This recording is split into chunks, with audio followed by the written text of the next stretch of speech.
Welcome to 4. Breath at the cat that arched its back in the glare. He threw the beam around the room to get his bearings. There was a door at the rear of the shop. Camberton regarded it apprehensively as he put out the light. What if old Miller, who, according to Denack, sometimes slept in the rear of the shop, had returned? The lawyer decided to look into that back room before searching for the loot. Tiptoeing forward, he placed his hand on the doorknob. As he turned it, slowly and silently, a strange fear gripped him. It was unusual, for, though he was not the bravest man in the world, he was certainly not one to be frightened by darkness and the angrily gleaming eyes of a cat. The touch of terror was caused by something else, he knew not what. It angered him. Forgetting his caution, he jerked the door open. An icy draft swept round him, enveloping him so completely that he shivered with intense cold. There was something wrong about this chill on a warm July night. It required all his willpower to stop the quivering of his fatty flesh as he stared into the room. It was better lighted than the other. The illumination which streamed through the window came from the rear porch light of a house next door. Camberton's nervous scrutiny sweeping the room was halted and held by an object in the darkest corner. It seemed to be the figure of a man lying on a cot. So, that old cobbler, Miller, had come back to sleep off his drunkenness here.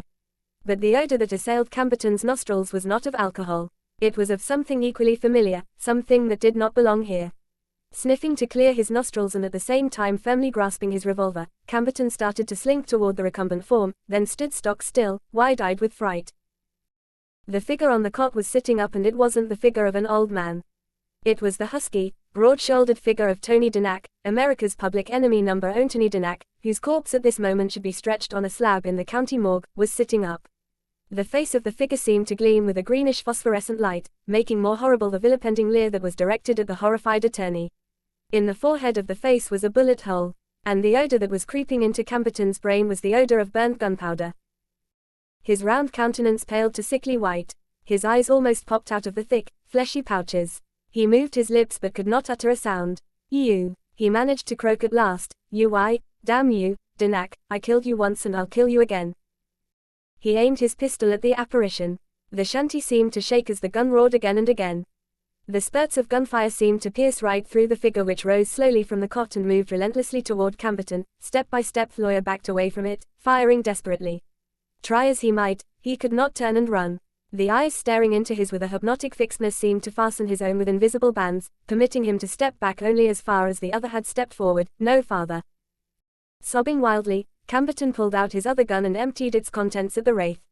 Automatically his twitching fingers jerked at the triggers of the emptied weapons, clicking them futilely. That was the way the police squad car crew found him, idiotically clicking the triggers of 2 empty guns. The shooting had aroused the neighborhood and brought the prowl car to number 692 within 3 minutes of the first crack of the first gun. The lifeless body of old Fred Miller, riddled with the bullets from the attorney's pistols, lay on the cot. That was all that the police saw, that and the drooling madman who had once been Horace G. Camberton, well-known criminal attorney, pressing the revolver triggers like an automaton. It is hardly likely that he will ever be tried for the murder of the aged shoemaker, because he does not seem able to comprehend what he's done. In an asylum for the criminal insane, he crouches in his cell, insisting that he and Denack were the only occupants of the back room at number 692.